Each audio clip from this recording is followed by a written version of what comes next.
All right, Lucas. So thank you for coming on my show. I know you're a big podcaster. We'll talk about your shows and the network you're a part of and all that stuff in a little bit. But you're up in Canada? I am up here in Toronto, so home of the 2019 world champion Toronto Raptors, which, like Very Lauren nice. Michael says, if you don't have a joke, at least have a fact.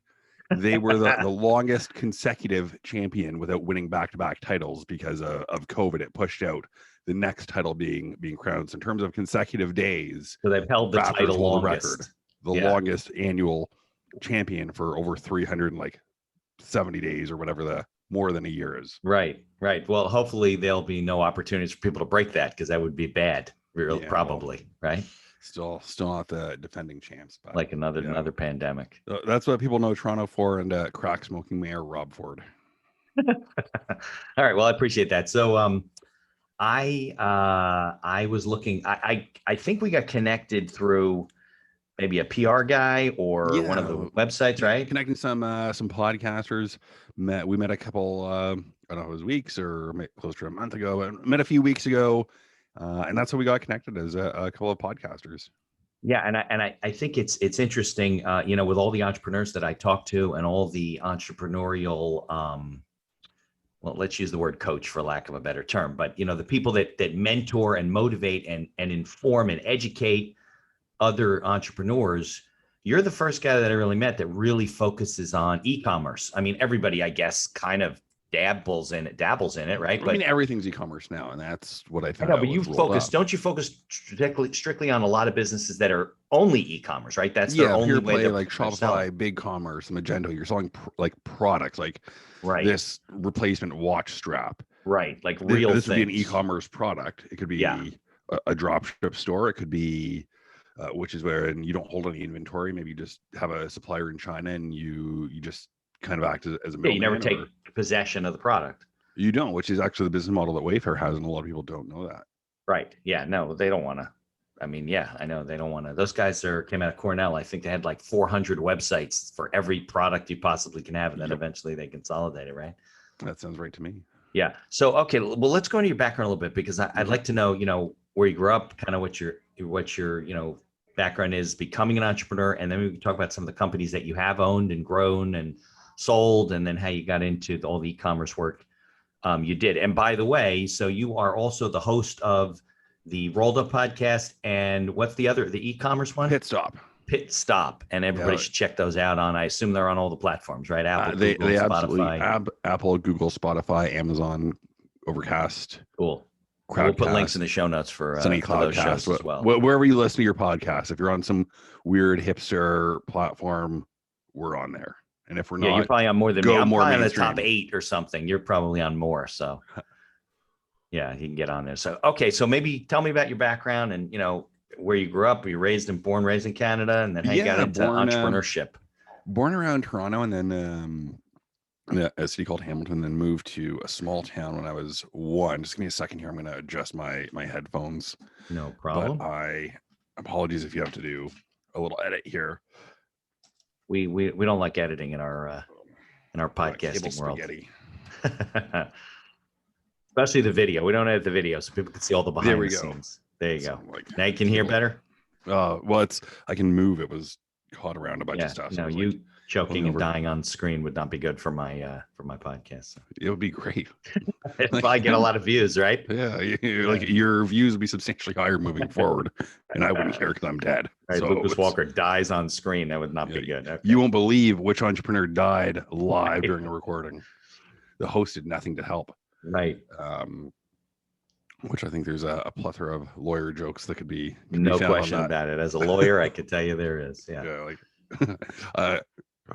You completed all your legal obligations, but no, I moved to a small town, and it was there, I think, just seeing a lot more sort of small businesses, and really kind of breaking that you could start something from not nothing, but very little. Bootstrap, right? You didn't need a lot to get started. Yeah, or the sweaty startup of I have a couple parents or friends of my folks who started their own business instead of kind of continuing on with their parents, and it was buying some equipment, whether it was a truck or investing in a quarry, and really running a business and just seeing the passion and the purpose that it gave them, I think had to have rubbed off on me. Yeah. So I think that was one thing. My mother all started a side hustle, a boutique PR agency. So I think just seeing that as an option. Right. And this must have been in late 90s, early 2000s. So again, just being connected to people around the world in a way that makes things possible on the internet, which is pretty cool. It's Right. an opportunity that's not really, like, there's nothing comparable to it. So that's how I got started with my first company, Engage. I was 23. I saw how a couple of companies have been acquired, and I'm like, the odds of winning the lottery versus building a company and selling it are Right. pretty good. And then I don't have to deal with my idiot boss because I was young, so I wasn't paid very much, but I hated explaining to me basic shit that you should know to do the job as someone who's making twice as much as me. Right. Yeah. No, Like, a if you're lot paying of me, like, entrepreneurs feel that way. Yeah. So so, what was the first company? What was your so first company that started? it was like my first legitimate Yeah. company was Vengage. So the infographic maker, still around today. It's a long story of ended up leaving after about a year and just burning through a ton of money from bad advisors. Eugene, the other co-founder, actually ended up leaving as well, and it was kind of on being run with a small skeleton staff of like one person just kind of keeping the lights on for a while. And then Eugene realized that, people are coming to the website, converting. Maybe there's something to be had here. So I went back and kind of advised with Eugene for a while he was getting it kind of back up and running, doing a little bit of PR and outreach there. And then I decided that I really wanted to focus on my things. So I fully left. And what did that company do? You said infographics. What are infographics? Yeah, so an infographic maker. I mean, if you're listening to podcasts, you probably know what they are, but the graphics you see, maybe a chart, a data visualization. If you want to make your slides really pop, just making the data more accessible and a little bit more engaging or interesting. Got it. Okay. And you said that company's still in business today? Yeah, absolutely. Oh, okay. Top startup in by LinkedIn, 70 employees, so pretty good and strong, going strong right now, which is nice. But neither you nor your partner who founded the company are part of it anymore. No, Eugene went back full time, okay. and then I just kind of helped out a little bit, but I'm not involved with anything at all with Engage. I went back to get a 9 to 5, and then started my second business, which was a natural dog treat company. But I wish that story had a happy ending. It has a lot of lessons that I learned, but it doesn't really have a happy ending, and I don't love telling the story that much. Well, what made you go into? Doesn't seem like a natural pivot to do what you were doing, to go into dog treats. Have that happen? Yeah, I had dogs with my partner at the time, and then we started making them for ourselves, and I created a Shopify store and got a sale online from someone I didn't even know. So I thought, okay, this is interesting. This could work. And this was in like 2014, so still pretty early on, and just kind of kept that momentum going and just rode that out until it didn't work. So that was kind of a little bit of an accident. You kind of fell into it from what you were doing with your dogs. A little bit, yeah. We figured if we were making a product for our dogs that somebody else might want them, but the CPG industry and pet specifically is very hard. You gotta, not only do you have to do a lot of things right, you need a lot of luck to get it, dealing with suppliers and packaging, big box retail, just everything to navigate. All right. So you exited that business. There wasn't a sale or anything like that, right? You had to shut it down, and then. Yeah, I don't really want to talk about Treats Happen, to be honest. Yeah, no, we're not going to talk about that. So where did you go from there? So that's when I got into Gorgeous, and I used a lot of my e-commerce experience. I've worked with a sales trainer, John Barrows, actually growing his podcast and building that up. So it was sort of that experience that I brought. I had a lot of experience in the e-commerce space. And so that's when I got into Gorgeous. I think was employee number 29 there, and now they're probably 150. Ended up leaving after the big rush of 2020, sort of at the start of this year to launch my podcast network. I could see where podcasts were going and where e-commerce was going, and I really wanted to focus on building out a network. There's so many podcasts now, and I don't want to say that there's too many Me Too podcasts, but it's no, there's a lot. Look at MySpace. It needs to evolve. Yeah, it needs to evolve. Yeah. So I wanted to do something different with Rolled Up, and I had the opportunity to work with a top shelf producer, Emil Delich. So making it a little bit more narrative, making it a little bit more, just bringing on a few layers Yeah. of richness to that, and then as well Pit Stop, making it really tactical. And if you look at it carefully, Pit Stop is the same sort of 30 to 45 minute podcast with one person, but I break it down into 3 episodes to make it really, we talk about one topic per episode to make it more accessible, so that if you're a founder, an e-commerce brand looking for things on, say, SEO, Right. you can go back and look at all the SEO topics or those episodes, and then you listen to 5 or 6 episodes, get a few basic understandings of what you need to do, maybe what you're looking for, maybe get unstuck where you realize, oh, I'm making a few bad mistakes, I need to stop doing this stuff for my site, and I need to focus on this. Is very tactical, very focused on the how part of the conversation to get people unstuck. And then I've got a few more pods coming to the network, one on fraud, launching a heist podcast with a magician, which I think will be pretty fun. So starting to just go more mainstream, but still, when you think about it, heists, what are heists? Well, a mail train gets robbed, a guy jumps out of a plane. Right. They're logistical nightmares. So Yeah, it really that's ties kind into of a cool topic. Yeah. to e-commerce in that sense, but it's just more interesting to than listening to, I don't know, Six Sigma consulting on a private podcast. Right.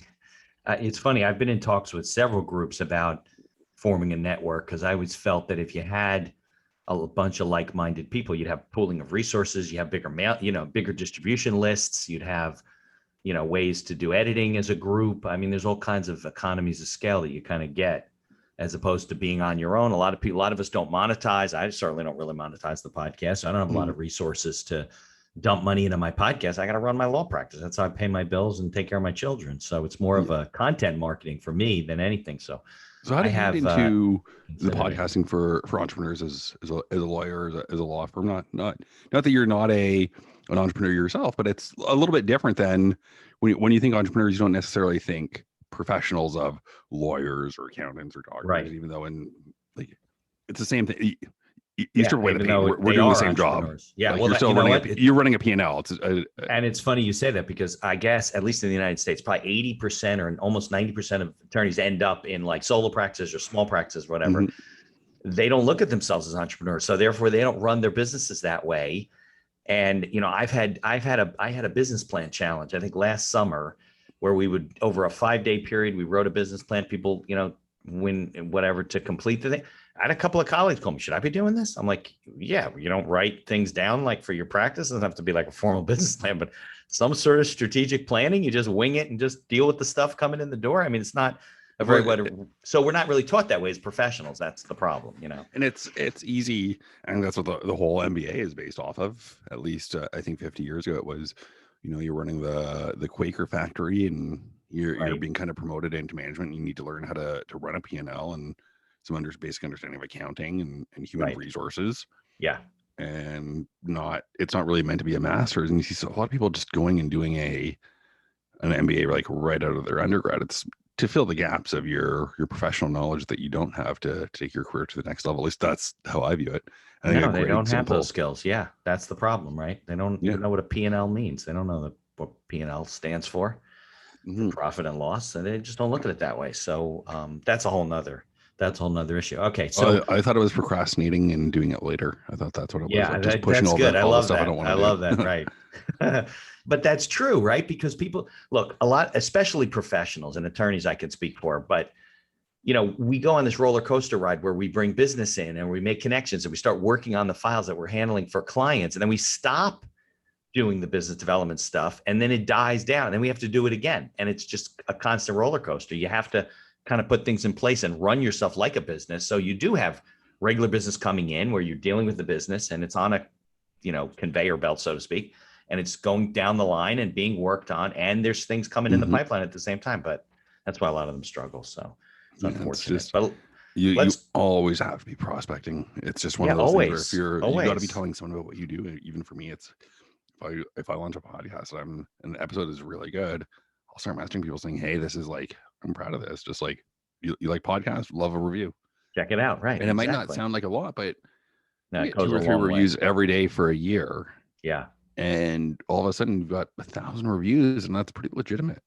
Yeah. Yeah. A lot of this stuff is I learned very early on, right? It's a long game, and you got to have, and there's not, look, you and I both know, what is there, 1.5 million, probably pushing on 2 million podcasts now. They're coming up every day, but very few of them are consistent where they're always putting out episodes. And I don't know what the statistic is, how many actually remain, active.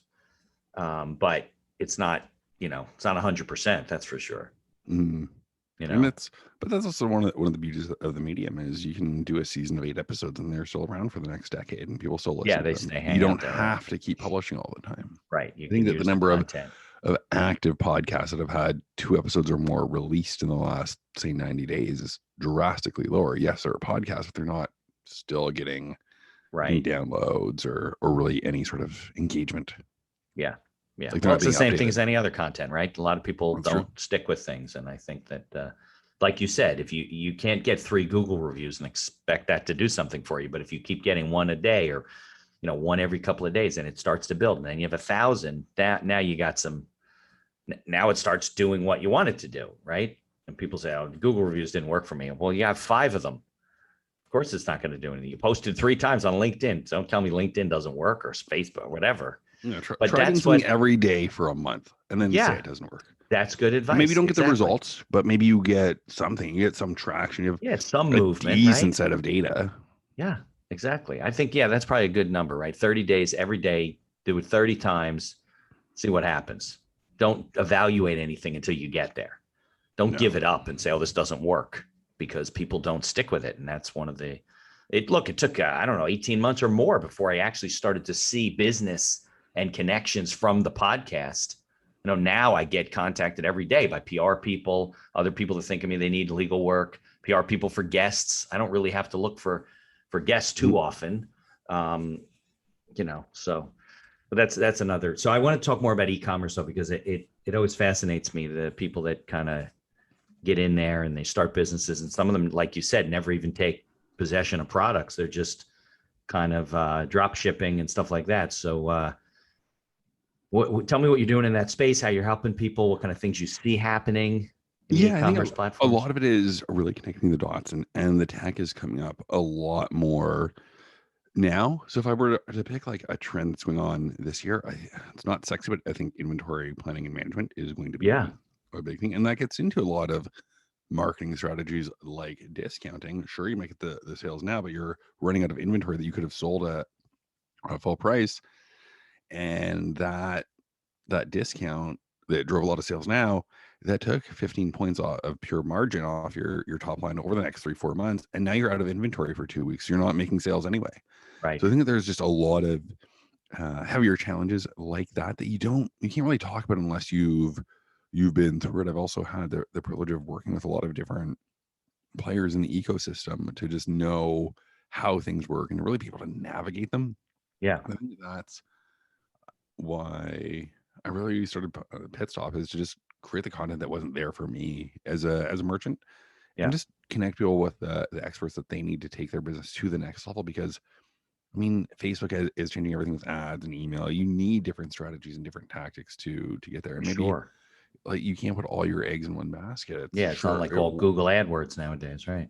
Sure, it works. Sure, one channel might have juicy margins, but if you're not looking at sort of a few channels and blending your averages, you don't really have a business. You have one channel that's referring some traffic. You're almost an affiliate marketer that knows one channel very well. Yeah, you're not necessarily running a business. Yeah, absolutely. Yeah, I think it's a good comment that as a business owner, especially if you're selling online, right, you need to pay attention to supply chain logistics, availability of product. Like you said, the old adage is like, well, I mean, what happens if we sell too many of these things? Oh, well, these are problems we want to have, but that's not always the truth, because it could kill your business if you get to the point where, your customers are leaving because they're waiting so long for product and they're going finding it elsewhere, or they're choosing something else, or whatever it happens to be. And I think a lot of people, that's good advice. They don't really pay attention to the whole logistics of, I mean, look, the whole economy is suffering from that right now. There's all kinds of supply chain problems. People can't get cars, and people can't get the building industry. I mean, there's Well, all look at, and I just love the example because it's so like simple, is bicycles, yeah, right? good Pandemic, example. everyone's cycling now. Right. There's a huge shortage. And the Yeah. number one thing that's causing it is the shortage of frames coming from Taiwan. Right. And even things like the Suez Canal, when the boat was stuck there for 4 days. But now you have everything The ripple backed up. effect. That impacts the port. So Yeah. now you're waiting here, you're waiting here, you're waiting here, you're Right. waiting It's a huge ripple effect. Yeah. and it's And it almost affects like pricing, and prices go up and this and that. Yeah. and it's if you can even get the product. Yeah. Like it No, I had almost gets, friends that were waiting on bicycles, everything from exercise bikes to actual bicycles on the street for months. They couldn't. It was just all back. Everything was back ordered because people were, well, of course, people were home. So then they wanted to get out of their house. They didn't want to just walk all the time. What did they do? They went out and they bought bicycles, and it's hard to anticipate that kind of stuff. But if you're launching a product, you know, like you said, you can't price it too, pricing it too low to try and get your product out in the marketplace is fine if you always have the supply, like you said. But if you shoot yourself in the foot, you gave up margin to gain customers, and now you don't have product. You just gave all that back, everything you've worked so hard to gain. So it's definitely, look, it's all about strategic planning, right? And people don't do that. They don't, whether you're writing a business plan or just strategic marketing plan or a strategic digital marketing plan, right? So that's one of my, look, I'm not a marketer like you are, but I think that as a small business owner and all these business owners that I meet throughout the world, they don't really have a holistic, comprehensive digital or overall marketing strategy, right? They don't have, like you said, you can't just say, let's try this and let's try that. You have to have a comprehensive plan, right? To market whatever your shop is in different channels in different ways. And then because you can't say this is working or it's not working if you have nothing to compare it to, right? So, and a lot of, they overlook that, or they dabble in this and that. And look, it's fine if, like, my law firm uses the podcast as a hub of my digital marketing, but I still have to do, blogging and speaking and posting and writing. I'm working on a law book, and I'm sure you do the same thing. And it's, look at what you're doing with Rolled Up and the network. It's really a digital strategy, right? I mean, you're building momentum and content. Creating a library of assets that I can then pull from and repurpose and produce more specialized stuff down the road, or repurpose or revisit. Yeah. Repurposing is great. And a lot of people don't do that. They don't realize, like you mentioned before, if you did a podcast, let's say it was six episodes, right, on one particular topic, and you didn't really go back to it so much. I mean, that could work out for a couple of years if you remarket it and then re-release it and make a book out of it, or maybe it was a book and it became a podcast. I don't know, whatever. And I think I don't see a lot of small business owners getting that yet. I mean, if they're working with the right kind of people, they're tied into you, they're working with other people, then they do. But a lot of them are not doing that because they have budgetary issues and they're trying to do things on their own, and they don't really get SEO, you mentioned before, is a huge problem when you're trying to do this stuff on your own. I mean, SEO for dummies, you might as well be blind too, because it's such a moving thing. SEO is a constant, the algorithm's changing, everything's changing. How do you get optimized? You get content out there. I mean, it's very difficult. And if you don't work in the industry as a layperson, it's very, very daunting. To the person that's interested in it, it's daunting, right? To the person that's too stupid to realize, like, well, I don't know, we have a website. Okay. And it's like having a billboard on a highway. Nobody's driving down your road. And you have no clue that they're not. Law firms are huge for this. You've seen law firm websites. I'm sure Canada's the same thing. They're all the same. They're these billboards of information that nobody's reading. Yeah, like occasionally you get one who's occasionally really you'll specifically like the motorcycle lawyer or the cyclist lawyer, right? Something specialty, or you send somebody there because they need a lawyer and one of the partners or whatever. But there's no marketing funnel, so to speak. I feel like lawyer marketing is just be everywhere all the time. Hope you're there when someone calls you, and then you make money on the referral to a better firm or a more specific firm. At least in Toronto, I've heard that's how it is for a lot. It's kind of the same here too. And a lot of attorneys rely on other attorneys who don't work in your area to refer you business and vice versa. They do networking. They don't do a lot of marketing, and and it doesn't. Well, for sure, all of the Western New York, Hurt in a Car called William Attar, like those guys do it. Yeah. Like that's, and then you drive to Buffalo and you hear their ads all the time. You see their ads all the time at the sporting events, and you see the billboards all the time. Or right, it's the personal injury guys. Celino and Barnes, yeah. And I mean, I don't want to. It's not Celino and Barnes anymore. One of them died, and they split. Oh, really? It's like the Barnes law firm. It was the Barnes firm for a while, and they got back together. One of them died. They might have remerged the firms, but one of them died. I think it was Barnes that died. Oh wow! Yeah, they're big down here. Yeah, that's wild. But you don't hear their commercials anymore. So I know it is the Barnes law firm because I do some work for them here and there for some stuff they need in New Jersey. That's funny. Yeah, I'm watching a show right now about some guys in New Jersey. It's an older show that's like 20 years old, so I don't know if it's still popular. It's called The Sopranos. Yeah. Do you guys get it up there still? Oh yeah, it's so well written. I'm rewatching it, and it's so well written. Those are the towns that I grew up in. I live. Oh yeah. Yeah, I live in that was filmed where Tony Soprano lived is a town called North Caldwell. I grew up in West Caldwell, and it's a different school system, but we all knew each other, and I know all those landmarks and all the stores. I've been to the restaurants. You know the last scene where he's at a place and then it goes black. Yep. That's a place called like Holston's, I think, or something. It's in Bloomfield or Clifton. I mean, all those scenes are all in New Jersey and this funny. Area. Yeah, it's crazy. I think how accurate is it? Like, how real is it in terms of in terms of the mob over here? Yeah. I mean, a lot of it's been dismantled, but yeah, I mean, it was accurate at one point in time. That's kind of how I feel watching it. It feels more like this is me how it was a while ago, and even now that the show's 20 years old, I can't see it being as accurate today, but for sure there's still a presence. Oh, and there's still indictments that come down, and you see things on the news and stuff. But there were like 4 to 6 major crime families back when Rudolph Giuliani was the attorney general in New York. And he dismantled before he did a heel turn, to use a wrestling term. What?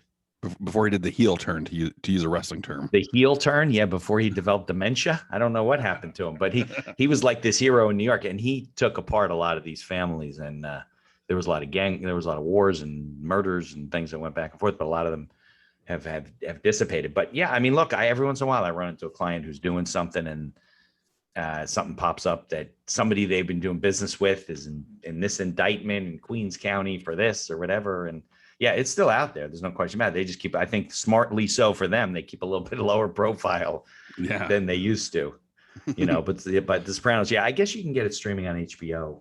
And it's just so well written, and the cinematography in it is just very like there's a reason that HBO is HBO.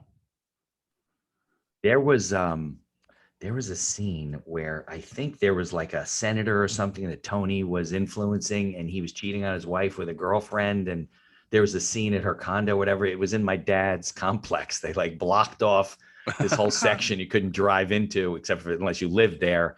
And they, and they filmed a lot of it at night, but they put up these huge lights to make it seem like it's daytime. And there was all these trucks and the catering trucks and everything. It was crazy. Well, that's like Suits going. Suits. I like that show too. Suits is filmed in Toronto. Yeah. And I really like that episode where Mike almost gets found out. That was a good one. Yeah. But is it situated in Toronto, or they're just filming up? It's set in New York. Yeah. Right. Filmed in Toronto. But then they always give like these little winks to Toronto.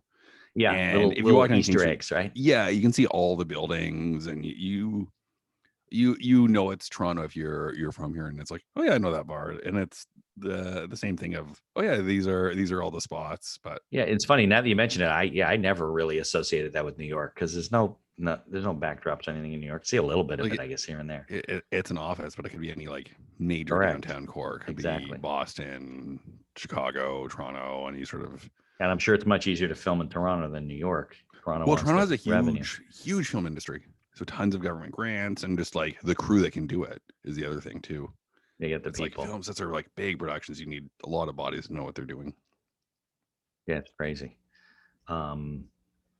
It's funny. We started running out of content on TV during the pandemic, and now there's so many streaming shows. It's ridiculous. You can't even keep up with all the stuff. And I've had some great stuff out of Canada. There's a series called Kim's Convenience. Have you heard of it? Yeah. Yeah, that's up there, right? It's Toronto. I'm on the last season. Yeah, I just finished season 5, right? The convenience store was for sale, yeah. And it's funny, it was actually filmed during COVID, which you can't tell at all, which is they didn't really acknowledge. They still have customers coming in. Sometimes you can tell because they kind of strip down the cast or everyone's really far away. Right. But yeah, no, it's filmed in Toronto, and the season finale of Rolled Up, I'm actually talking to a convenience store owner who it's really interesting with Uber Eats and everything, just how he might get 100 orders from Uber Eats. Really? But the whole dynamics of it, that you have to bring the wholesaler like a bottle and kind of like play their games, a little bit old school, and then just trying to get different products that differentiate you if you have snacks, and just being like hyper local, really marketing that way. But if you get a big flash zone, you get an extra 120 orders, even with Uber Eats taking their cut, you still have make you money, like, right? It makes you money, and you're turning inventory over, so you can go back to the wholesaler and keep buying more cases and just being a better customer to them, which then gets you better products, more exclusives, more exotics, which can then drive more customers into your store. Now, what is Uber Eats picking up at a convenience store? All kinds of stuff, snacks, chips and snacks and whatever. Snacks, ice cream, groceries, some exotics. Yeah, just like 2-bite brownies, whatever. Yeah, I always felt I guess convenience stores really are hyper local. Like that's how they survive, because they don't really have that much differentiation. If you go to 3 convenience stores in your area, they're basically going to have the same stuff, right? I mean, I think that they made their establishment selling like smokes and papers, because people would buy their dailies or your essentials if you're out of milk and you don't want to go to the supermarket, and nobody cares about the brand, and you're just buying whatever you're buying. You're paying more, which is fine, but that's how I always looked at it. But I didn't even think about that. Like Uber Eats, I guess, can go anywhere you want to go, right? And if you have a good selection of exotic products, it's another channel, and then it turns it over so that you get better pricing on your staples and your milk from the wholesaler. Right. Yeah, because you don't have really an incremental cost of using them. You're not hiring new staff. You're not bringing in more product. Even the more product doesn't matter if you're buying it, whatever. But it doesn't increase your rent. There's no other fixed overhead that you get from using Uber Eats. And clearly, whatever people are ordering, if they were local, they wouldn't have spent the extra money. They'd get it themselves. So it probably doesn't affect your business. Your business probably doesn't go down. It just adds to whatever you're selling locally, right? Yeah. And it's a new customer. It's a new customer discovery platform as well. Yeah. They might order on Uber Eats and then swing by. They didn't realize it was so close, or that you had a good selection. So if you're having a party or whatever, you get some exotics, just like funky snacks. Like it popped up on the app and they're like, oh, I didn't realize that was here. And they order something, and yeah. Well, I guess that's a good way that shows that, local retail businesses that have hard footprints can benefit from e-commerce, because even though they may not sell all over the country, it raises awareness to people that didn't even realize you were there, and they're a couple blocks away or a couple of miles away, Yeah. And I mean, really, Uber Eats is no different than selling on Amazon. It's a marketplace. Yeah. That takes care of your logistics for you. That's exactly what it is. What it is, right? It's the exact same business model. And to go full circle to our friends Tony Soprano, who likes to eat his gabagool. Yeah. They're taking a percentage of revenue. They're getting points. Right. There are really 3 kinds of businesses that take points: taxes, mob, and platforms. Like look at Apple taking 30 points from app developers and not letting you install elsewhere. The old credit card processing model, right? Mm-hmm. You want us to process the business, you get paid, we're going to take a percentage off the top. Yeah. It's the same type of thing. So it kind of brings us back full circle to e-commerce, right? Because clearly anybody can benefit from e-commerce if they just think about the strategy properly. But so let's talk about the business though, because I think that one of the reasons why I wanted to talk to you and what was attractive to me is that with the pandemic really shifted us to doing online shopping, even hyper local shopping, right? A lot of us, even to this day, are buying groceries and either having them delivered or showing up at the store and wait until they put it in your trunk and you drive away. Those days of contactless, and it's all through the web, it's all through mobile applications, and it's much easier to do than it used to be. right? So I was wondering your thoughts about that. What do you see the trends up there and around the world in terms of where this is all going? I think it'll come back a little bit, but it will continue to rise over the next decade. If you look at book sales online, Yeah, so that's a good Amazon, example. which is how they started, Right. it's a staple item that you know what it costs. Book sales online in the US plateaued at about 30-ish%. I don't know the exact number. It might be 32, it might be 35, but that's the Okay. number. It's not 100% of sales are online. Right. So I think that and I think e-commerce sales is about 25% right now, but books are just a nice, stable product. Right. It's Does pretty that include convenient. electronic copies like Kindle and things like that, or no? I don't know. No. Because I've noticed, I don't know about up by you, but I've noticed bookstores that don't exist anymore. Like we still have Barnes and Noble, but I don't they see. sell tchotchkes. And I It's don't. like Right. They sell other things. They have Starbucks and whatever. So there was a chain called Borders. They're mhm. gone. I mean, there's no really other bookstores. Local bookstores basically have closed. There's a few of them, but they're hard. It's hard for them to stay in business. I think it's specialty. A lot of the used market as well. I'm a bit of a collector of books. Like here, Real books.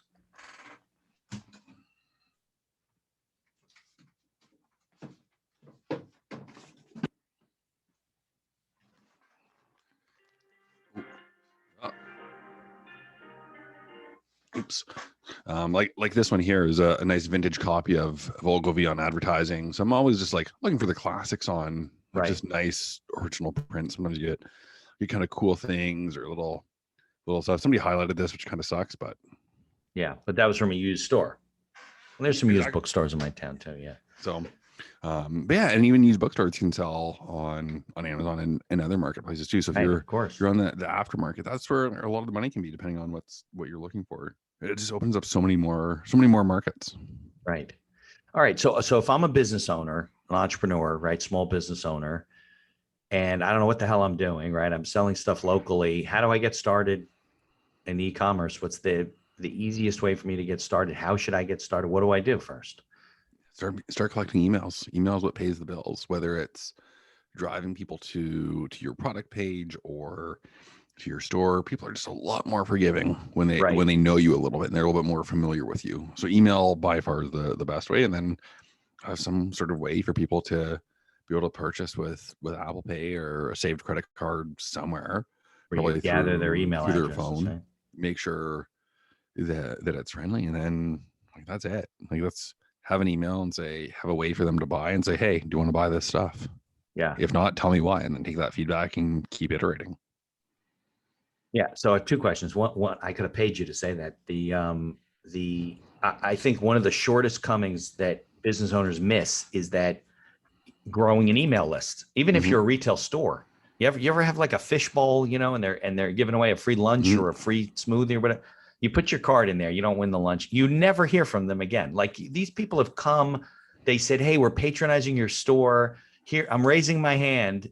And I don't end up any sort of a marketing list. And I think that was even something I learned early on in Well, podcasting. even that Emails would grow your list. Yeah, and even that, if you just contacted everyone who put the fishbowl and said, hey, we're closed this Saturday for everyone except you because you put your email in our fishbowl. Come on Right. down for VIP lunch. People feel special. They tell their friends about Right. it. Then they come back and they feel that connection. So they keep coming back there maybe one or two more times and they're still paying full price, full margin, but you sold out.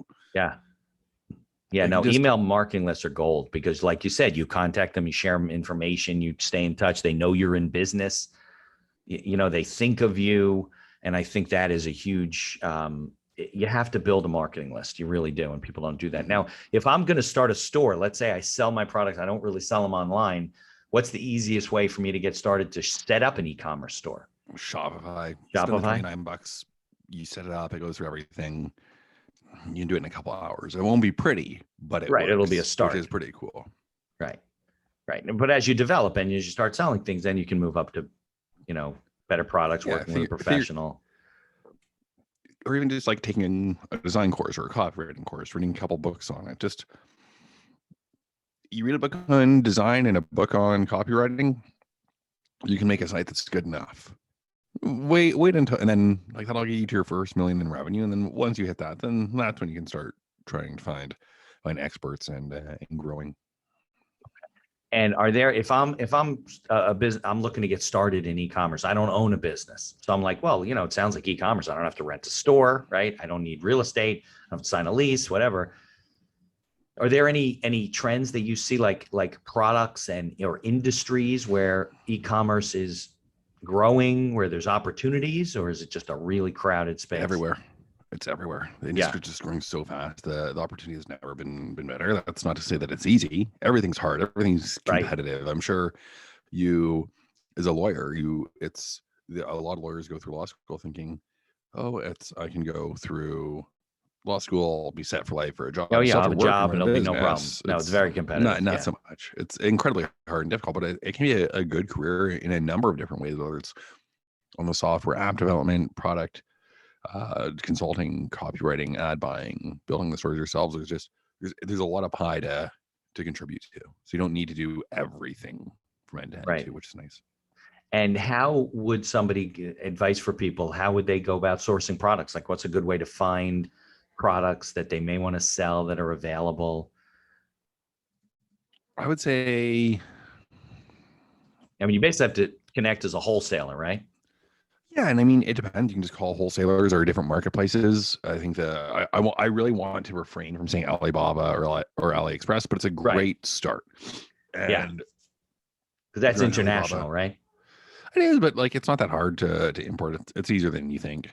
But you contact them, and I would say contact 20 suppliers. Spend a week and contact a few a day. See what they say. Ask them some hard questions that, whether or not you want to tour their facility, say, hey, can I come and see your facility within the next 6 weeks? Right. And if they say yes, it's a good indicator. They say, oh, we don't allow people to come in. Then, well, they might just be brokering, and you're not going to have that. So just ask them the questions. Doing a small order, making sure it sells. It's better to sell out than be sitting on inventory. Right. And then eventually, as you grow, more and more suppliers will start to find you, which is nice because sometimes they have access to different things. Trade shows, you can find suppliers there, right? Whether it's virtual or in person. Yeah, you have more access to trade shows now, right? Because some of them are virtual. Well, that's it. And even just seeing the list of booths and stuff, sometimes you can just say, hey, I'm thinking of buying a ticket. Can I get a list of vendors who will be there? You just call them up and say, hey, I can't make it, but I'd love to talk to your sales team. No vendor's going to say, oh, no, we only buy through this stuff. I mean, it might happen. I once had a packaging supplier say, oh, no, we have a $250,000 minimum order. Cool. I'm never going to do business with you because I had to follow up with you and you told me to fuck off. Sorry for making you edit, but that's my one. We don't have to edit. It's an adult podcast. Yeah, there are no children listening to this. If you're a child listening to this, congratulations. You're going to be pretty well set up. But maybe you're starting at the right friends age or something. You got time for this in your 20s. All right. Well, Lucas, I know you're on a tight time schedule, and we'll leave it at that. But we'll put in the show notes how people can get in touch with you and connect with you on the podcast and learn about e-commerce and all the stuff you're doing. I hope you have a good summer up in Toronto. And is there any final parting words that you want to share? Yeah, people should get in touch with you, whatever. Yeah, if you've enjoyed this, make sure you leave a review of Mitch's podcast on Apple, Spotify, wherever you're listening. And if you want to hear a little bit more of me, go down my rabbit hole to search for Lucas Walker right after you leave that review. I'm on all the platforms. All right, Lucas, I can't thank you enough for giving me the time, and let's definitely stay in touch. Absolutely. Cheers, Mitch. Okay.